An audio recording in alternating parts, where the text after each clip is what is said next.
vous dire merci d'abord. Joyeux Noël Bonana, nous tendons vers la fin déjà de cette année et nous allons recevoir pour vous un invité des marques parce qu'il faut être d'abord un grand pour être ici avec nous, pour être reçu ici. Et nous allons croire que vous allez beaucoup apprécier ces numéros au micro de Monthiri et à la réalisation Moron Djambé, prise de vie Karine Bébé et à la coordination Alain Kabongo. Merci beaucoup déjà pour tous ceux qui vont être patients parce que vous voyez pas mal belé être dans le boyau quand on est en beaucoup RD Congo. L'autre ami Moutoura Moko toute une république, Azara Moto Moko pour toute une république. Donc, Moutango Moko, docteur en sciences forensiques, expert en droit médical et du patient. Donc, Azara Moko na RDC. Donc, ceux qui l'ont zappé, aux hommes d'habitude na StarTime, na PlusSat, na quoi encore là Easy TV, voilà, pour nos appétits. Ça là, on a. Pour ma bien, et bandit. Bonjour, docteur Clément Ngonde Ntwaka. Bonjour, monsieur Doudou Monthiri. Abana qui est à côté à docteur, mais vous allez maître, avocat près la cour d'appel. Oui. Donc, double casquette. Double casquette. Même toi, vous appelez sous l'université Mongo. Oui, je suis aussi enseignant, je suis chef de travaux. Chef de travaux. C'était. Oui, c'était. Ouais. Alors, c'est mon voyage, c'est moi, je suis moi Tangoa, donc c'est moi Kala. Oui. Et Napoli qui était là, vous avez appelé ça occasion monnaie dans l'émission Grand H. Est-ce que vous avez monté monnaie pour il faut de la grande tome H, donc Grand H, H en majuscule, vous avez la revue. Vous avez dit qu'on dit que vous avez monté monnaie. Oui, oui, nous avons dit que nous avons monté monnaie. Pour nous avons dit que nous avons moto. Pour la moto. Pour la moto. Yasolo, tu vas dans la république Kaliboso, au Bataba Séni Koyebayo, vous avez Nani, d'abord au Botama Wapi, au Tanga Wapi. La famille, Nayo, tout ça, Nino Lingarate. En fait, ça, c'est la première rubrique. Il y a une grande émission, Grand H. Voilà, c'est parti avec cette rubrique. Maître Clément Ngonde, Ntwaka, Obotama Wapi. Vous avez un beau quartier. Vous avez mon photo, déjà 23 ans à Miki. C'est parti, Obotama. Merci. Na Botama na Kinshasa. L'hôpital à Kitambo. Mon akin. Mon akin. Il y a solo. Il y a solo. Namboula ni en fait dès qu'on peut la date quand tu sois une raté. La mariage était moi peut-être la date de naissance là ah mais non mais ça fait rien, ça fait rien, ça fait quoi. Donc déjà dans des soixantaines. Oui. Ça c'est très bien. Ouais. Marié? Pas marié mais j'ai une fille. Ah, une fille déjà. Une fille qui a 12 ans. Mais vous avez une primaire, secondaire? Ok. École primaire, on attend dans l'école Moïse na Bandal, à 5 à 5. Oui. Na Bandal, on attend qu'il y a 6e, Silici. Et puis, on a l'Institut Salongo. Ok. Mais l'Institut Salongo, à l'époque, il y a Père Lepui. Oui. Ouais. Et puis, moi, Moutou, j'ai Mangongi, oui, on attend à Kala. À l'époque, il y a qui alors papa c'est les gars qui voilà judoka sportif bon na sala na karaté puis na bana pe kuyemba tu na groupe moko ballet des jeunes chanteurs de Bandal on a ballet makaba OK donc pour na zama na Bandal na koli na Bandal et Bandal na Selemba très bien parce que papa zaki na lupango na Selemba on a sima ya prison avenue Matondo donc na koli wana après na ekoya na Bandal. Après, c'est mandé à voyager. Donc, école primaire, on a salé na 5 à 5. Et puis, humanité, donc, on a eu pas Pierre Lepui, on a ici Salomon. Après, on a eu un internat, on a loué aussi passé dans ça. Le sortissant pas Congo. Nekongo. Donc, je suis de Louosi, là où il n'y a pas de péché. Donc, à Louosi, il n'y a pas de péché.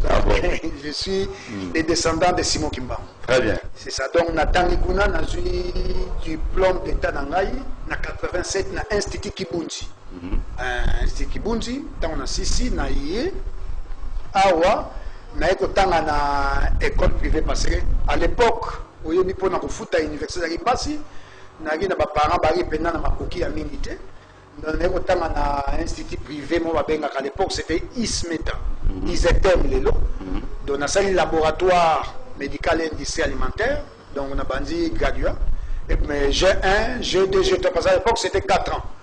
Na silisi tant on a silisi na j'ai diplôme na ngai ya graduat allez comme ça la pesa était ba pillage à l'époque oyebi allez na lukinzela ya kotambola na ke d'abord Nigeria et simité na ye na zongi Afrique du Sud simité na ke Gabon de nzamba ya ko permettre ngai na vana comme ko tangisa na Gabon donc na ki enseignant pendant na école ya santé ya kuna na tangisi na vana na Gabon moi tango aprendre ne ko zanzela na ke poto tant na ke poto na ye ko continuer na celle d'abord biotechnologie gradué en biotechnologie maintenant na kende na bazongi sangi nga webi ba belge bazongi singa susu na G1 mais na C na pas petit na ye ko silisa na biotechnologie après na longo wana na KI na institut national de transfusion il y a France na sali sécurité transfusionnelle.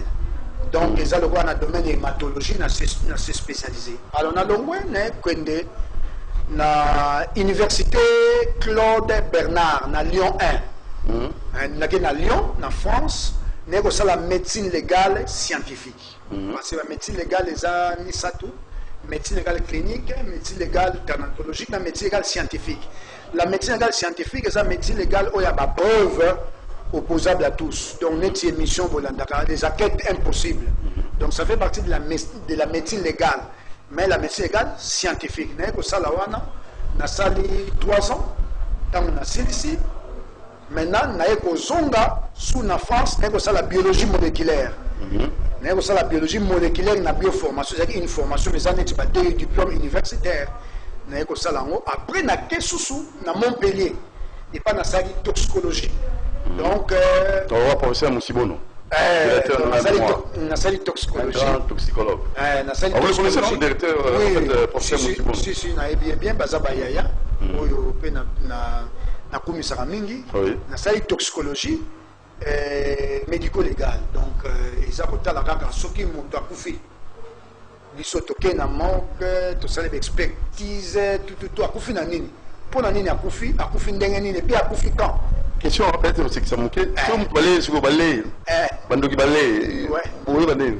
Bon, bisous Kindoki, et bon, Kindoki, oui, c'est vrai, mais la science, tout le monde a noté. Parce que, il faut na lobby samoui, il faut mourir à Ebisanga, Koufi pour Nani. Et ça, c'est étude na sali. Ok. Na lobby sarande mourir. Il faut na lier ba Koufi ndengeni.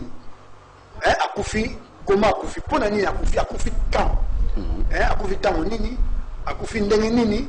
Et puis pour Nani Akoufi. Donc il faut poser ma question, il faut zanga na mutu pour que sa solution na juge ou bien magistrat ou ya requérir ngai pour na pesa lumière na problème moroboy. Très bien. To ko musique d'après. OK. Donc na sali yango na tangi yango na ye bon lokola na komaki déjà expert na Lyon parce que na ba professeur na ba ndeko encadrer mais na mando mona tangu toujours kender mosusu parce qu'il y a des fois ba ben ici expert oye na audience mais na mando na ba terme ba droit et ba dokota na zaka peu de phase non il faut na sala toi très bien na ye na Paris na la criminologie et droit pénal donc criminologie et droit pénal pour na kota kana zaka na ba notion ya droit puis tant on a sali na silisi alors na bi non il faut na zonga mboka parce qu'il faut zonga mboka koyape ko tangisa koyape ko lakisa bato pe mayele sikoyo na yawa na komami na tribunal la grande instance ya Gombe comme étant expert na domaine ya science forensique au bandeko bakoyeba alors na komami kuna sikoyo biso pe bazaka fo bazwa yo ko sa musala mais so bazwi yo te ozo sa musala te alors na moni ke bande ozwa ngate parce que je devais être requis pour comment est-ce que vous avez des compétences? Oui, mais ça dépend, il y a un magistrat, un juge. Ce qui tu n'es pas requis, parce que nous sommes auxiliaires à la justice. Il faut nous requis par les magistrats ou bien les tribunaux pour nous appeler ça éclairage d'un problème au Bango. Et puis, avis dans les avis scientifiques, tu m'as coupé. Il faut que tu bêtis, mais ça c'est incendie dans les maquillages. Merci de TV. Ce qui juge à Benga, il y a un incendie, ça criminel. Ou pas. Mais surtout bien encore à Bichomoro. Mais n'a pas yanga moroté. Il faut toujours. Il faut même porter plainte. Ok. Il faut porter plainte. Bon, 5 il faut besoin avocat. Avocat 5 il faut expertise ça matoyeba. Pour avocat pas azali on a pas dans qui est le procès équitable. Très bien. Est-ce quoi 5 juge ou bien magistrat au 5 maintenant il y a requérir un expert. Allez, ceux qui vont requérir n'ont pas sa lumière. Alors nous avons na bande ko zwangate. Bande ko zwangate bande ko zwangate na ebité poté. Et ça fait science sika ba magistrat mingi pe ba yebi yango pena milité. Donc ba juge belé ba yebi yango forensique. Ba yebi yango pena milité. Alors et pesa ngai kanda na bino, il faut na continuer na droit. Yo mona ndenge na bina yo mo je suis comme avocat. Au moins pas pesa na révolte. Très bien. Na bi faut na comme avocat. Alors pour nous comme avocat ba procéder ezali na ke na ICSM na sayo université na ba enseigner na ngai ba katenga na tangi na ICSM na sali droit privé et judiciaire comme na dit dans la cursus il y a droit pénal dans la salle criminologie droit pénal na poto ani na cursus soit na bino ba orienter na fo sala DPJ droit privé et judiciaire tina licence na sali na défendre pe na défendre na si maintenant na bi faut pe na komama na barreau na komama na barreau na tel pe ba barreau na moni pe na kende za tribalisme te mais le grand za mutu ya Congo central na kende pe na barreau na biso ya Congo central na komami na passé pe test quand on a passé test pe na ju na prêté serment na premier avocat stagiaire pendant 2 ans il y a des cours il y a déontologie au Hollanda si 2 ans il faut que les cas ba bengi capa donc concours d'aptitude la profession d'avocat.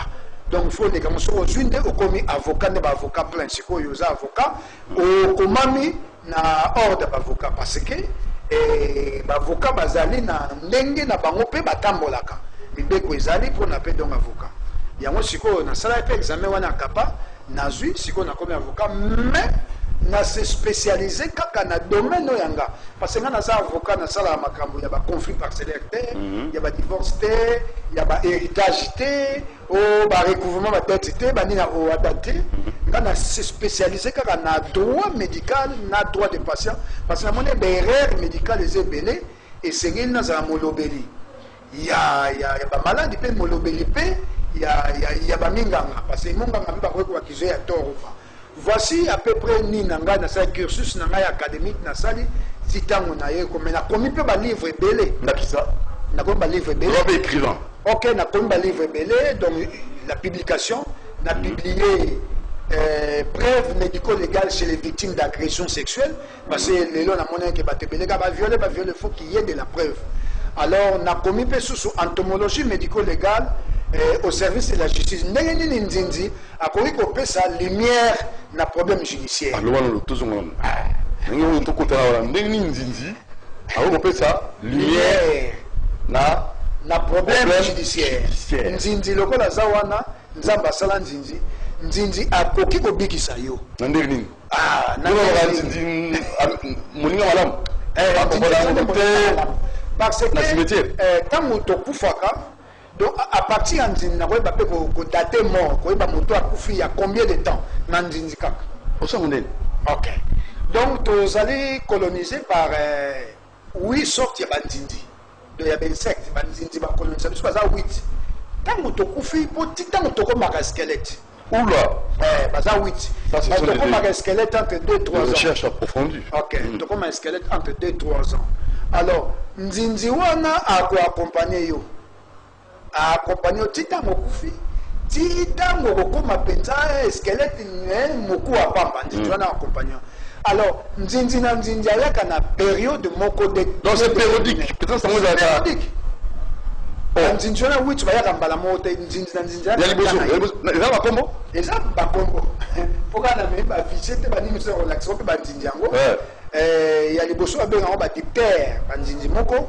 o bayaka bango bayaka kaka soki bayoki odeur cadavérique donc odeur ya ebembe bango baye ntango baye babandi kobotama maki na bango na baorifice nyonso monoko yango babaka monoko epondaka liboso bato balobaka non mpona moto alobaka na monoko non parce que nzinzi nde ayaka kokitisa maki na ye nde wana na monoko ya motu alors moto akobanda kopola nde wana parce que maki wana ekobota pe banzinzi na banzinzi bato na banzinzi.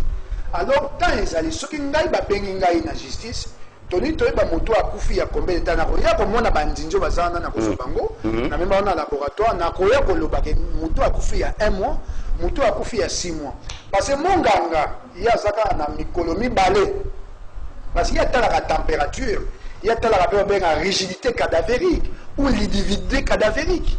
Donc, tant qu'on a mon soit comme une décomposition avancée, donc on a comme il y a quel apopola. Mon gars, il y a sous ça, on a un médecin légiste, il y a sous-souté, il y a que mon toit confie à combien de temps, et c'est un expert. Mais Tibiso, tu y a avec précision, mon toit confie à combien de temps. Donc, Torotala, Ndindini, Nebiso, que Bandini was a 8. So, na moni Ndindini, on a dit que période de mort, ils ont intervalle post-mortem. Donc, Moutou a couffé à combien de temps? Même dans le cas Moutou a couffé na overdose, même Moutou a couffé na empoisonnement. Ndindi Sokazan n'a pas poisonné batela qui. Oula! Oui, n'a pas poisonné pas batela qui. Ce n'est pas couffé à un azodo, donc présence alcool, n'a qu'à tirer matrice à Ndindi. N'a pas non Moutou a couffé par overdose.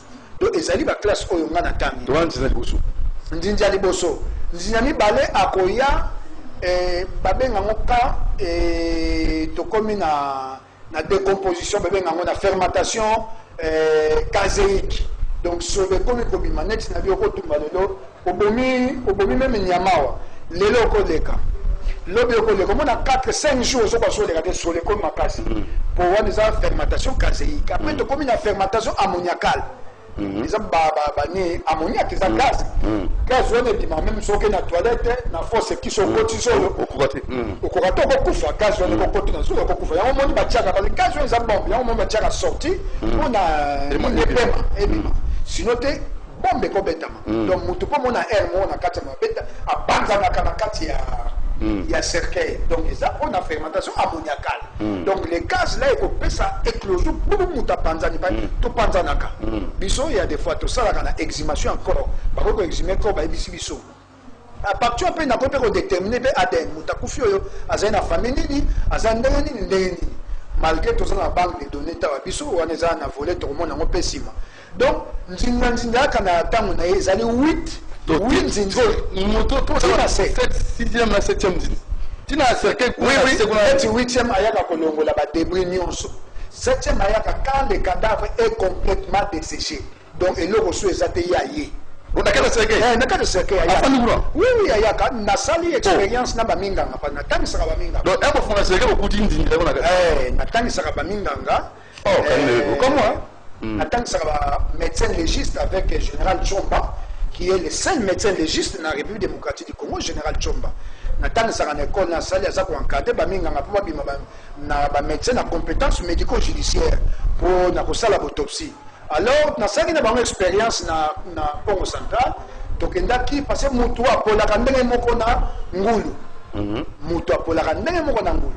To sala expérience na ngulu to kunji ngulu to yeba ndenge ni ngulu apola. Donc ndenge moko comportement ngulu ndenga polaka ndenge moko mutu pe apolaka donc expérience aussi parce que moi tout ça na mutezate éthique ça ko permettre bisote to ça ki na ngulu na lakisaki bango ndenge nini to ko dater mort à partir ya ngulu osomona donc mais bandinzi batunde ba ko permettre biso bandinzi ba ya ba insecte pourtant ma bandinzi ya se transformer ka et les alors la papillon de to ko na papillon to ko matina na nini oyo to bengaka mbinzo ezaka une transformation moko boye esamaka na bandi bato batangi bayebi transformation ndenge mona nzinzi akomaka mpe eloko mosusu mais kaka na cadre na famille ya bainsecte ntango aza na se na famille ya bainsecte donc ezali baprocessus moko elekaka biso totanga yango toyebi donc topolaka ndenge moko na ngulu epuis tokomaka squelette ndenge moko na o babengaka animal mo babengaka serre azaka na banini boye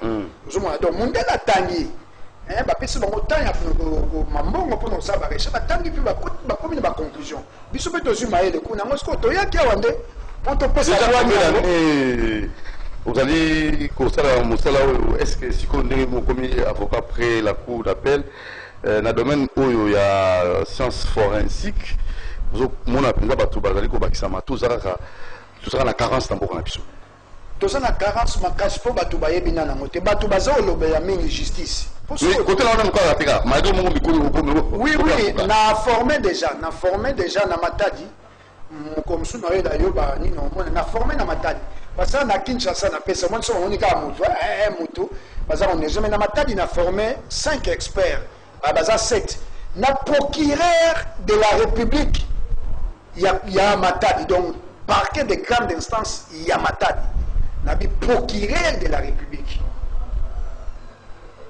atanga qui peut classer yo a commis l'expert donc aza magistrat mo aza extraordinaire magistrat mo sous premier substitut Edi Mulenda na matadi atangi 18 mois pour na kotanga cours tokinda kotangisa bango ba lundi ba séminaire mais lelo mutu lokola par exemple Edi Mulenda wana qui est le premier substitut ya procureur soki azuni nous somona il faut se conformer apport na moi ezali pour na ba preuve opposable à tous la preuve irréfutable parce que faut nous la preuve irréfutable la preuve opposable à tous parce que nous que tombe la mort de la justice ce qui justice c'est mort que tombe la tête les autres ça le que banquette et abouti raté mais banquette ce qui abouti raté ça netina voilà science forensique et humanité banquette vous la bâclé c'est normal banquette vous la bâclé parce que même ba magistrat belé ba bien monté tu vois ça là on dire retourner ba magistrat parce que ça ba science à cita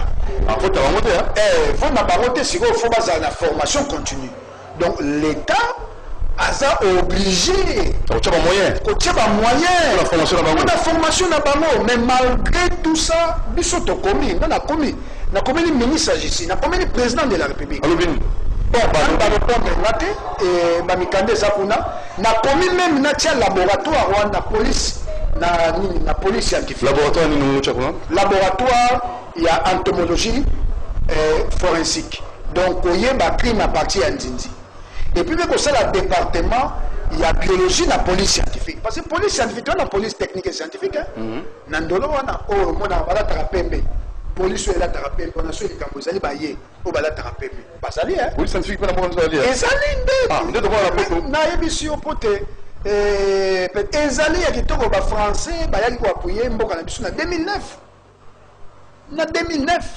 nga na sali makambo ebele na kotangela yo baka oyo nga na sali mais dans l'ombre mais il y a une importance il y a émission Grand H oui Grand H toyambi maître Clément Bonde Ntswaka wazali pe avocat près la cour d'appel docteur en sciences forensiques expert en droit médical et du patient alors tango toyé ko présenter boye nini oyo yo ko sala pour le développement moko c'est ça l'importance ya émission oyo donc il faut le service makambo oyo zo sali ba réalisation OK ngande nazali awa avec science nanga zéro innocent en prison c'est vrai comment ça zéro innocent en prison ce qui va tirer des token science forensique zéro innocent en prison biso devise na biso ezali la vérité par la science zéro innocent en prison. Oui. Et puis les sous-sous. Oui, Alain Kabongo. Oui. Tokoya komema makambo ya sika. Oui. Oye koyede mboka. Oui. Na domaine ya justice. Oui. Na domaine ya criminalité. Oui. Vous savez comment? Na domaine ya justice. Na domaine ya criminalité. Oui. Na domaine ya santé. Oui. Na domaine ya économie. Oui. Donc, na ba domaine ebele parce que science forensique ezali science oyoyo eza na ba discipline ebele. Na kati ya science forensique on retrouve police technique et scientifique. Le domaine économie. Économie, criminalité économique ezali. On est dans 15 millions. OK, mais criminalité économique ezali. Oh, alors maintenant c'est enquête on ça dit. On a d'identité hein. Oui oui, d'identité. On a ça d'identité. Il dit le par exemple tout ça qu'on a. Enquête on va loba tout monde. OK, il y a un abouti parce que d'abord expert il était comme je dis, ce n'est pas moi qui dois dire les droits, c'est le juge qui doit dire les droits. Alors mais juge à Kozwanga ou magistrat Kozwanga on appelle ça une lumière ou bien l'État à Kozwanga pour oui, na détournement des biens publics.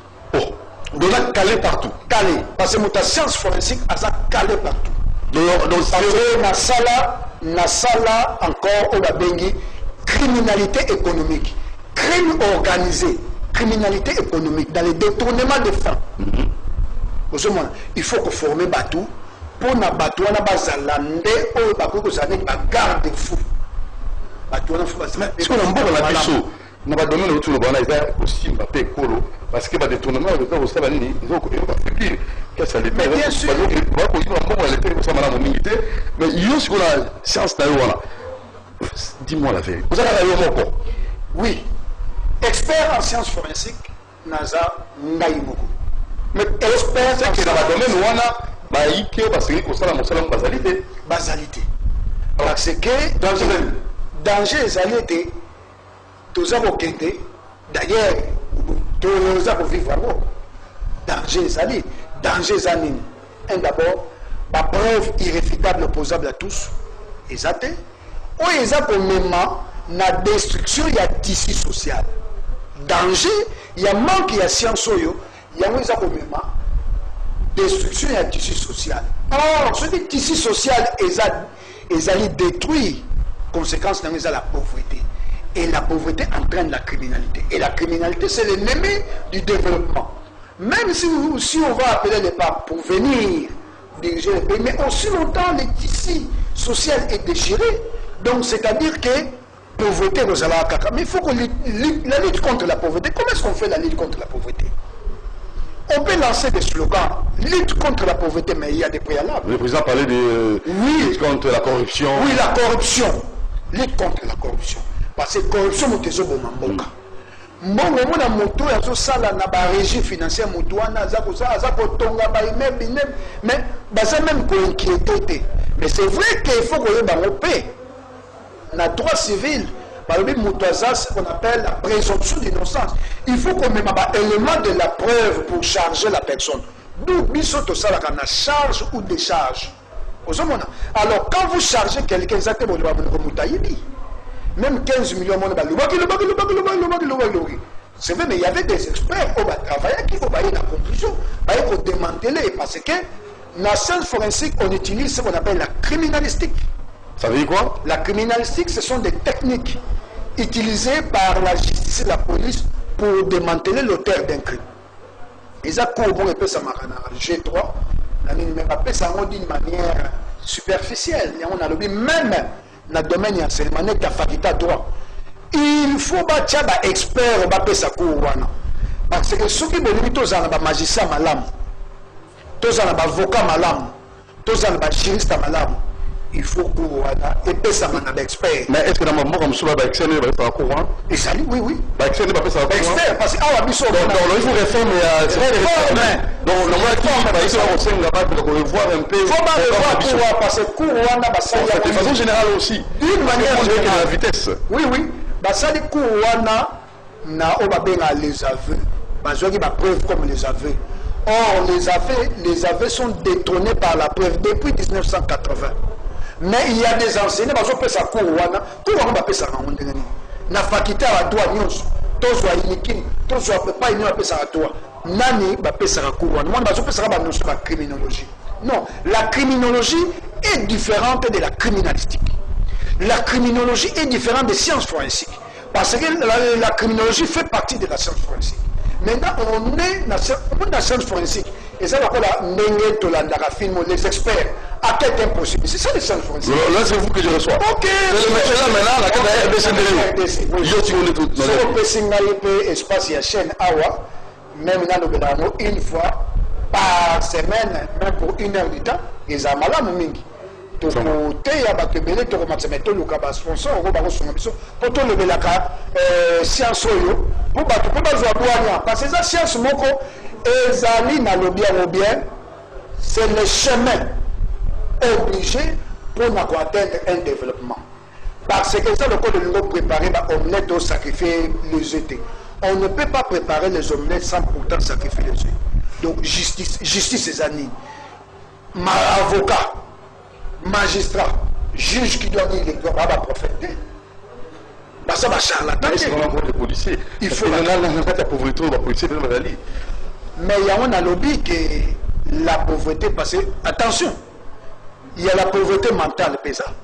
Parce que la richesse est morale, mais pas physique. Mais biso na Congo, mingi ba Congolais ebele, tozali au moins la pauvreté mingi za mentale. Ah bon? Donc c'est-à-dire toza bloqué na makambo ebele.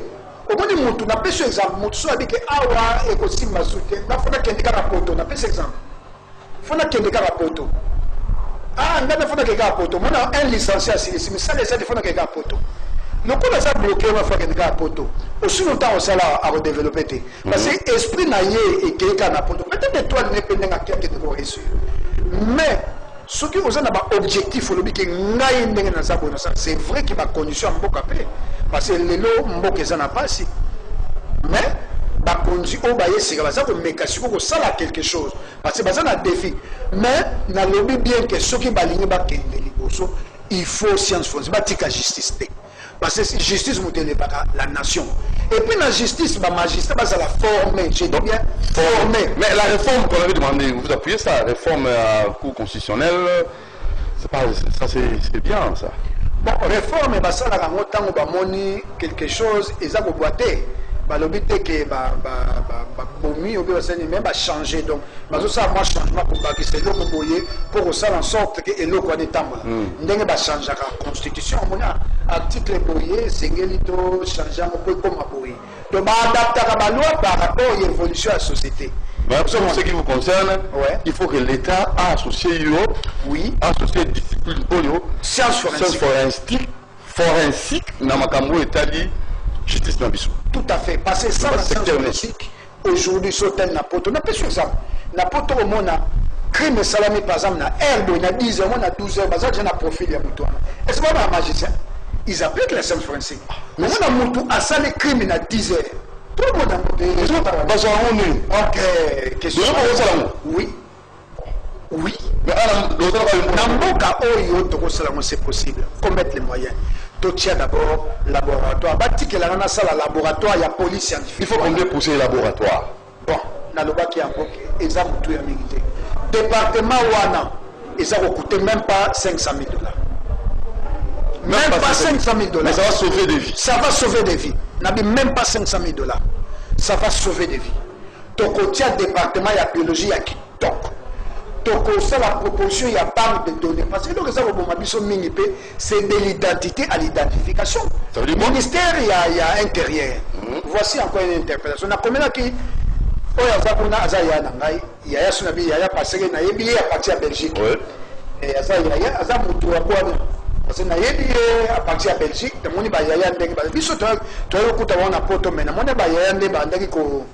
il y a mutundenge bandai ko sala namona ki aza parmi bato ngai na bandai ko sepela na bango mingi na kati ya Belgique parce que ça qui na ba vraiment na ba lelo ya zubo akomi na place mo ba monene ministère mo ya monene na komela ki pe ya na komeli sur de l'identité à l'identification de l'identité à l'identification. Parce que même Moutassa les crimes, c'est pour ça ici les enquêtes aboutissent difficilement en République démocratique du Congo. L'enquête est ça pour aboutir, parce que science forensique, alors, nous ne sommes pas identifiés. Mon frère, tout ça est identifié. Identification, non? Ils allaient à recensement. Non. Ça, on a donné tout ça déjà. On va bien à la banque des données. Il y a au moins un poto. Biso à ça là, ce qu'on appelle empreinte génétique, empreinte digitale. Pas tout ça, empreinte mi balai. Mon tiré. Biso à cabo, mais tout ça là, pour tout commencer une empreinte génétique dans le département tout ça. Donc, ils ont dit que nous avons tout ça parce que criminel a tiré toujours la trace, d'aller à crime. Même toi, il a détourné un bon à l'État. Trace, mon cas qui tire la carte. La signature. Non, moi, il tire à biso, tu as détecté. Tu as déjà. Donc, présumé coupable avec un élément de la preuve. Tozu, au moins, dans mes sapis, sur je me suis après maintenant, Obimi, Obimi. Ah, nous avons affaire à tel, c'est un criminel. Même date va condamner ce que je suis en récidive, par exemple. Donc, il faut qu'on identifie les gens. Banque de données. Des photos à la banque de données. La vraie modernisation. Oui, photos à la banque de données. Ce que j'ai mon frère, ce que j'ai crime ça mutu tout face à l'identifier zéro que ça soit un étranger que ça soit zéro crime est possible zéro crime qui ma pension moyen ma coquille ou bien moins de 500 000 $, oui, pour le laboratoire la police scientifique parce que tout ça na nini na place moko ya malamu na police scientifique na ko former ba policier na ko former pe ba tout tia élément moko ba tout moko malamu oyo ba koki no mako sa zéro crime na ko le baté même États-Unis baza tititi nini même ba crime ça maka mais to ko diminuer la criminalité diminution de la criminalité et au peut s'abisso pour quitter emata donc pour na mboka emata parce qu'il faut tout quitter ça même ba kuna ba to ko tra tanda ko na pour qui pour te ba ala lisi ba tuna ba somnifère ba kisi na wa cha ala lisi ba tuna azu ilo ba ki yoso boye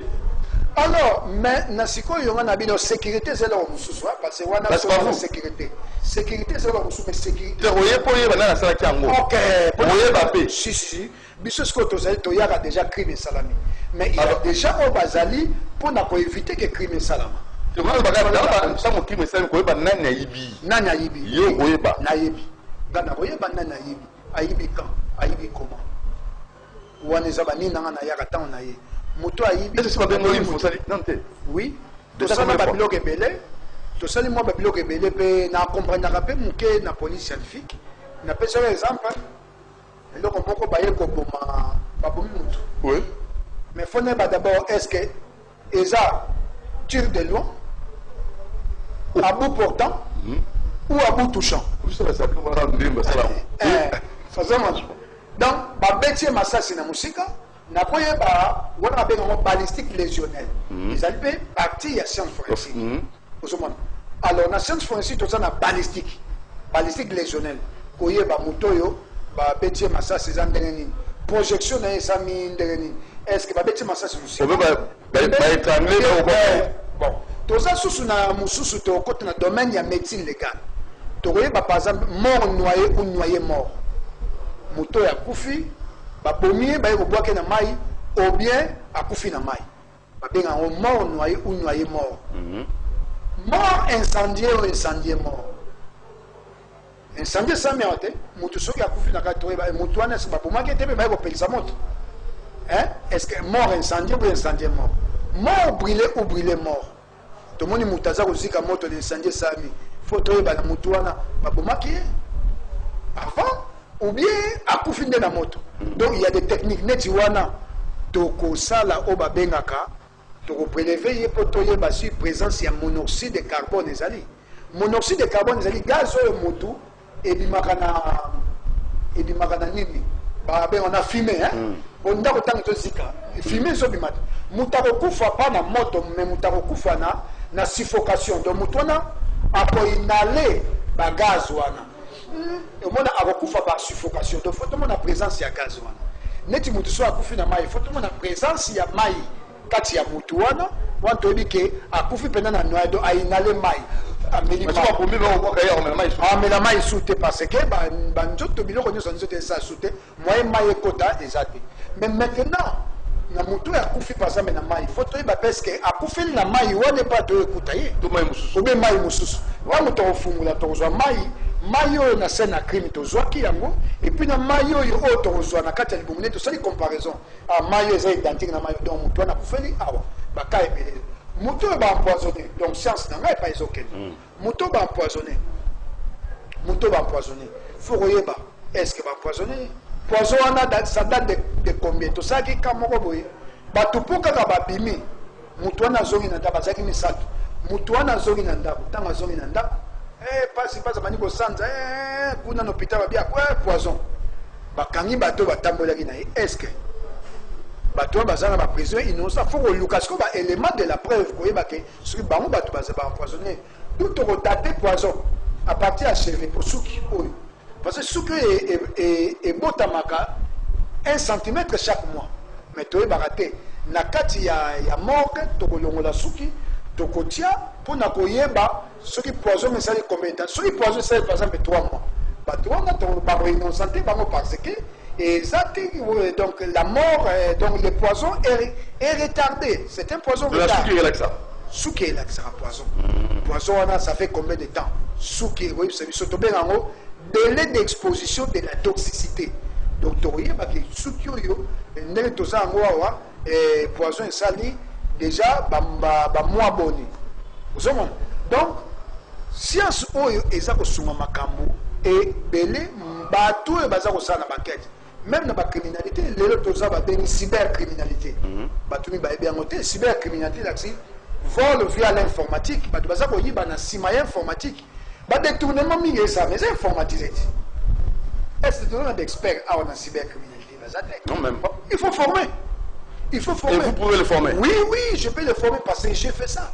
D'ailleurs, j'ai commencé déjà à faire une cellule pour former les experts en cybercriminalité. Toi, dans la cyberattaque, cyberterrorisme, les allés. Donc, les lots, par exemple, comme il y a une carte à banque, et c'est informatique. Ou bien, donc c'est la cybercriminalité, donc criminalité via l'informatique, il y a une cybercriminalité. Donc la cyberattaque, cyberterrorisme, même pas détournement, ils ont ça la main. Système d'appel sur exemple. Système école, par exemple, il fallait affouter un net na ba impôt. Taxer dans la moto, il faut foutre tel montant. Mais Moutouana, sur Bakomiguna, montant et la caisse, c'est toujours échangeable. C'est facile. Avec l'outil informatique, les informatiseurs peuvent déceler ces fraudes-là. Déceler des fraudes comme ça. Et ceux qui ont décelé la fraude, la bande, donc maximaliser les recettes. Ok, pour maximaliser. Le moment qu'a gagné, quand on a associé science forensique dans le secteur financier. Oui, na komela mon konzamboka na komeli ministre de la justice, na komela ministre intérieur, na explica bango nyonso. Na tinda ba document na explica bango na ça. Est-ce que vous avez une boîte mail ou un contact pour continuer pour l'andayo, pour bengayo? Oui, oui. Pour ticket là, oui, mais peut-être quand j'ai sali qui va l'andaper émission. Oui, oui, oui. Peut être boîte mail. Dans contact na 089 61 56 194. 089 61 56 194. Ça peut dans WhatsApp. Ou bien dans Vodacom, ils allaient 082 26 64 035. 082 26 64 035. Alors, donc, na sala ande mingi Tigo parce que wana men na WhatsApp na sala mingi. Mais boîte mail nanga ezali B I donc biomogéna donc B I O M O G comme Georges E N A point Africa avec CA à la fin, donc CA à la fin, arrobase yahoo.fr. Très bien. Alors, il nous reste, je crois, 2 minutes, hein, oui, parce qu'on a faim. On a invité le docteur avocat Clément Gondé Nswaka, donc comme on a Souka déjà, année Zoké Nasuka. On a invité, peut-être vous avez quelques messages à baver ou peut-être communication, mais déjà vous êtes en centre, moi on a vu le province de Kinshasa.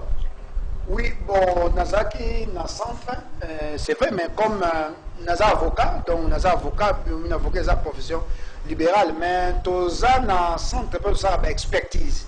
Donc c'est-à-dire quand on est requis par la justice, on donne un avis sur l'expertise, par exemple, délai d'exposition à poison, sur l'expertise donc na domaine il y a sciences forensiques.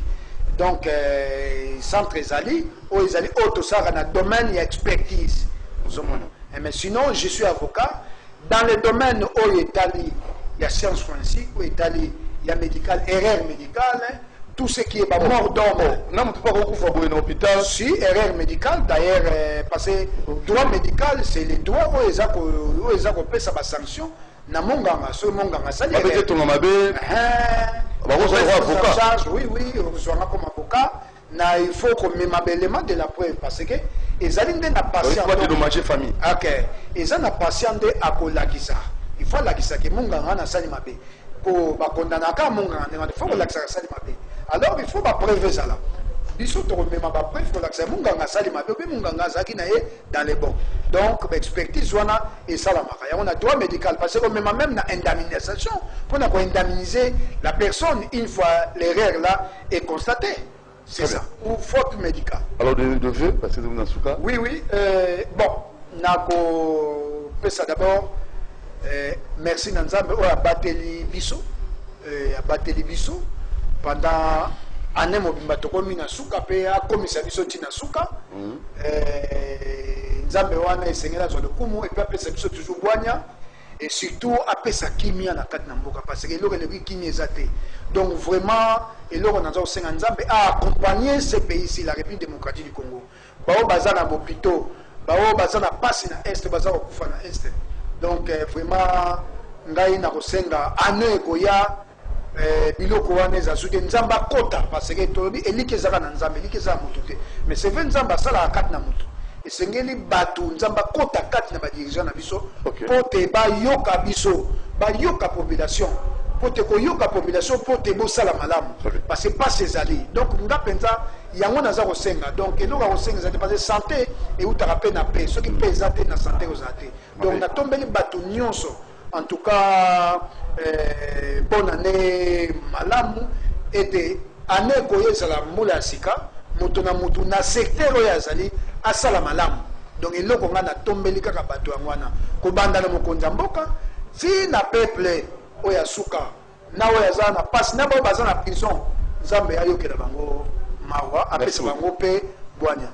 Merci, donc merci beaucoup à invité la chute Lelo, maître Clément Gondé Nswaka, docteur en sciences forensiques, expert en droit médical et du patient. Avocat après la cour d'appel, qui d'autre qu'un professionnel de santé connaît mes besoins. Alors, très prochainement, on a une évolution, on a pu aboutir tout. Alors, mes voeux le meilleur à M. Bienvenu Antimba Nancel, à tout le personnel de CCTV, aux promoteurs de la chaîne Japon Bagombo, et pourquoi pas aussi à son épouse, et à notre directeur général, Jacques Mamba. Merci à Alain Kabongo, merci pour votre coordination, à Karine Bébé à la prise de vie et à Mouroun Jamel à la réalisation. Doudou Monti vous dit au revoir prochainement et abonnez-vous massivement sur Doudou Monti TV, YouTube, et vous ne serez pas déçus. Et je remercie très sincèrement tous mes abonnés de Doudou Monti TV. Ciao, portez-vous bien.